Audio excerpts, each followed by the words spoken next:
صباح الخير عليكم جميعا، إن شاء الله تكونون بخير وصحة وسلامة. اليوم الصبح قررت هيجي فكرت دا أسوي إن شاء الله مطبق سمك، يعني سمك ورز. فقلت خلي أخذكم وياي جولة، ودا أروح للأسواق ورحت قبل على قسم الأسماك. حبيت شوية نبذة، طبعا هذه بكل المحلات موجودة هذه النوعيات الأسماك، الفيلة اللي بسمك تتبيلة، أنواع الأسماك اللي تنشوي اللي تنقلي. بس أني راح أخذ هذا اللي راح صورته هسه اللاكس. وهلا مرة ثانية متابعينا، رجعت لكم. رجعنا من السوق واشترينا كل الشغلات اللي كنت أريدها، واشتريت السمك اللي قلت إن شاء الله اليوم راح أطبخه. نطبخ اليوم سمك وتمن، وهذه النوعية اشتريتها.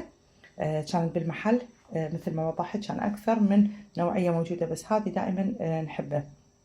هاي النوعية جدا طيبة.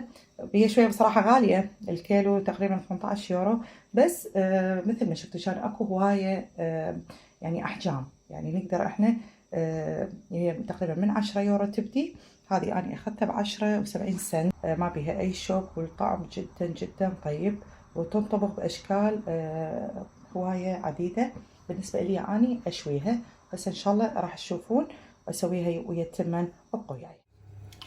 هاي عيني بنات، رجعت مرة ثانية. خليت السمك على النار، قصيته 4 قطع هسه راح تشوفوه، وخليت ما تبلته بتتبيلة سمك، وخليت شوية عليه بصل. هسه ان شاء الله تشوفوا النتيجة النهائية، وشوية زيت، ما خليت اكثر من هاي الامور، وشويتها ما قليتها.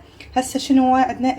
التمن هاي 4 حبات ثوم، هاي قدامكم. راح شوية دهن خليت تنحمس.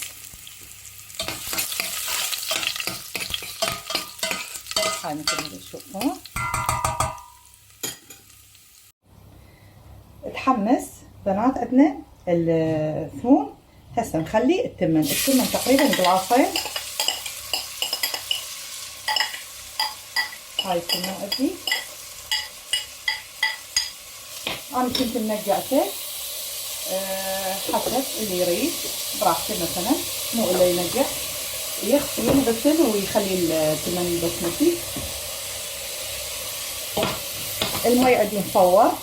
وهاي بالنسبة للبهارات اللي راح اخليها، ان شاء الله تكون الصورة واضحة. هنا نوم بصرة عدد 2 مطحونات، مأخوذات البذور حتى تروح المرورة. وهنا عندي 7 بهارات، وهنا عندي كمون، وهنا عندي 3 أو 4 أعواد دارسين. هاي كلها راح نخليها.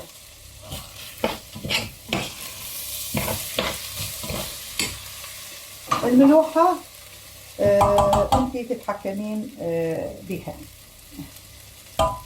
بالنسبة للملوحة احنا نتحكم بيها. هذا الملح ايش قد تريدون تخلون براحتكم. نقلبه شوية حتى ياخذ طعم النومي بصرة، وياخذ طعم بقية البهارات. اكو ناس تخلي بعد بهارات اكثر، اكو ناس تخلي بصل، احنا نحبه بس ويا ثوم. بالمناسبة الشعرية راح اشوفكم، هذه حمستها على صفحة وسويتها وهاي يعني التمن. خلينا الماي، وما اريد اقلب هواية لانه من تقلبون هواية راح ينهرس التمن صحيح. فاني راح اخليه هسه شويه باقي، بس المي يخلص واخليه يتهدر. وهذه عندي بنات الشعريه اللي قلت عليها، هياتها الشعريه واللوز، هذول حمستهم على صفحه. هذه راح اخليها فوق التمن. اكو ناس ويا التمن تحب تسويها شعريه ورا ما تقلي السمك، بعدين تحمس شعريه وتحمس هذه الحبه شوكولاته الثانيه. أنا ما أقلي السمك لأنه بصراحة هنا تعودنا مثلا على طرق خلينا نقول صحية أكثر بالأكل، قدر الإمكان من كثر دهن، فدائما أني أتبع هذه الطرق بالأكل أسويها. وابقوا وياي هسه إن شاء الله يتهدر التمن ونصب الغداء، وراح تشوفون إن شاء الله النتيجة. هاي عيني متابعيني، نكون وصلنا لنهاية الفيديو، وهاي النتيجة النهائية للتمن. مثل ما تشوفون خليت هذه الشغلات فوق شعرية واللوز، واللي يحب كشمش، كله يعتمد حسب رغبة الواحد. وهذه مثل ما تشوفون هذه شويتها، قلت اني هم خليت عليها بصل ناعم ثرمته، وشويه زيت زيتون او حتى لو زيت عادي، وشويه بهارات سمك، ما اخلي اكثر، واشويها ما تاخذ غير تقريبا 10 الى 15 دقيقه تنشوي بالاوفن. حتى اللي عنده قلايه هوائيه يقدر يقلي. هذه الشغلات وياها زلاطه طرشي لا غنى عنه. هذا طبعا ما له علاقه بالموضوع هنا. التشيكن ناجت هذه والبوتيتو، لأن أكو ناس ما تاكل سمك فسويت أكل ثاني. وهذه كانت اليوم سفرتنا، وإن شاء الله يا ربي إذا عجبتكم هذه اليوم الوصفة أو هذه الطبخة اللي طبخناها اليوم، إن شاء الله يا ربي تنال إعجابكم، ولا تنسوني باللايكات والاشتراكات، تكونون كلكم بأتم الخير والصحة والعافية. قبل ما أروح أريد أقول شغلة.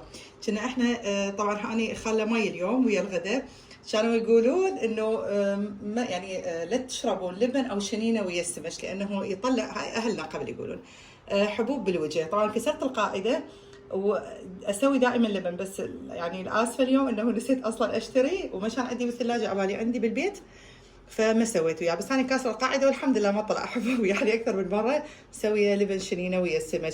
فما اعرف والله، احكوا لي اكو هي صارت هاي يعني هاي الشغله وياكم مثل ما يقولون يعني هالقبل انه ياكل سمك ويا اللبن او الشنينه تطلع بحبوب. ان شاء الله يا رب تكونوا كلكم بخير وصحه وسلامه، وان شاء الله التقيكم بفيديو ثاني، ولحد ذاك الوقت يا رب تكونوا كلكم بخير وصحه وسلامه، ومع السلامه.